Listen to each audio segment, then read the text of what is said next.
గర్భం త్వరగా రావాలి అనుకుంటే గర్భం అనేది రాకపోవటం అనేది చాలామందికి ఇవాళ సమస్య ఉంది.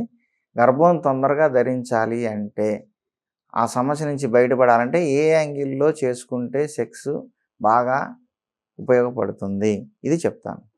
చూడండి, ఇప్పుడు ఏ యాంగిల్‌లో చేసినా గానీ వీర్యం అనేది వెనక్కి రాకూడదు.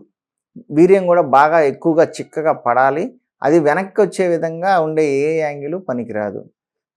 ఒక యాంగిల్ ఏంటంటే మిషనరీ పొజిషన్. కింద అమ్మాయి ఉంటుంది, పైన అబ్బాయి ఉంటాడు.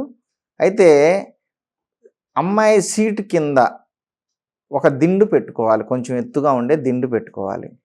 దిండు పెట్టుకొని శృంగారం చేసుకున్న తర్వాత అమ్మాయి ఒక 10 నిమిషాలు, పావుగంట కదలకుండా అలానే ఉండాలి.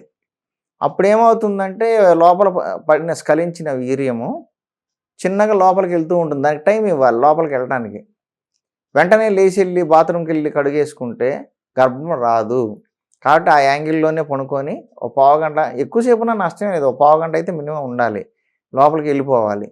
రెండవది, అలా వీర్యం స్ఖలించినా కూడా కొంతమందికి గర్భం ఎందుకు రాదు అంటే ఈ యాంగిల్ పెట్టి చేసినా కూడా వేడి బాగా ఉంటుంది యోని భాగంలో, శరీరంలో వేడి ఎక్కువగా ఉండి గర్భం రాకుండా పోవడానికి కారణం ఈ వేడి కూడా ఒక కారణం.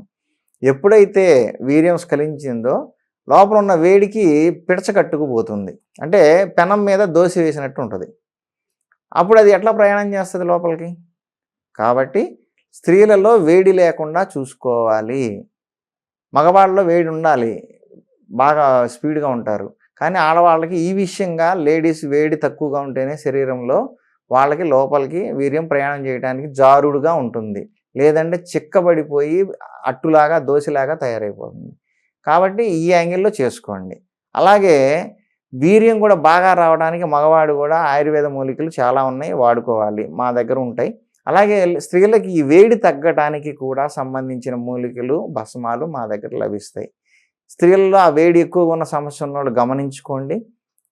వేడి తగ్గాలంటే నేను చెప్తాను, టిప్స్ చెప్తాను, మూలికలు కూడా ఇస్తాను.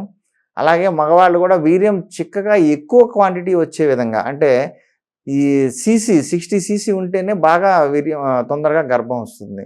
కాబట్టి వీర్యం కూడా చిక్కగా రావడానికి కూడా, అంగస్తంభన బాగా కలిగి ఎరక్షన్ ఎక్కువసేపు ఉండటానికి కూడా సంబంధించి ఆయుర్వేద మూలికలు ఉన్నాయి. ఆ మూలికల్లో మీకు చెప్తాను కొన్ని. ఉదాహరణకి అశ్వగంధ, ఇది నెంబర్ 1 వీర్యవృద్ధి, అంగస్తంభనకి పనిచేస్తుంది. బల, ఇది కూడా నర్వస్ సిస్టమ్ చాలా స్ట్రాంగ్ చేస్తుంది, టాప్ టు బాటమ్. అలాగే శతావరి, మంచి న్యూట్రిషన్ అండ్ హార్మోన్ బ్యాలెన్స్ చేస్తుంది. అబ్రక భస్మం అనేది కూడా విడిగా అమ్ముతారు, ఒక 10% మాత్రమే కలుపుకోవాలి. శిలాజిత్తు ఒక 10% మాత్రమే కలుపుకోవాలి. అలాగే సఫేద్ ముసిలి, అతి మధురం, ఇవన్నీ కూడా హార్మోన్స్ని బాగా యాక్టివేట్ చేసి వీర్యాన్ని వృద్ధి చేసి చిక్కగా వీర్యం తయారయ్యే విధంగా, వీర్య కణాలు బాగా వృద్ధి చెందే విధంగా, స్పెర్మ్ బాగా పెరుగుతుంది, చిక్కగా యాక్టివ్గా ఉంటాయి. కొంతమందికి ఏంటంటే యాక్టివ్గా ఉండవు, కొన్ని పుడతాయి, కొన్ని తలకాయ లేకుండా పుడతాయి, కొన్ని ఏమో యాక్టివ్గా ఉండవు, కొన్ని ఈదలేవు, లోపల ఈదటానికి సామర్థ్యం కూడా ఉండదు. ఇలాంటి చచ్చు పుచ్చు పుడతాయి అన్నమాట. అవన్నీ పుడతాక కారణం మనకున్న అలవాట్లు. కాబట్టి ఆ వీర్యం బాగా పెరిగే విధంగా, స్త్రీలలో వేడి తగ్గే విధంగా నేను చెప్పిన యాంగిల్లో సెక్స్ చేసుకుంటే, టైం ఇస్తే, వీర్యం లోనకి వెళ్ళడానికి ఒక పావుగంట వెయిట్ చేస్తే మీకు గర్భధారణ జరుగుతుంది.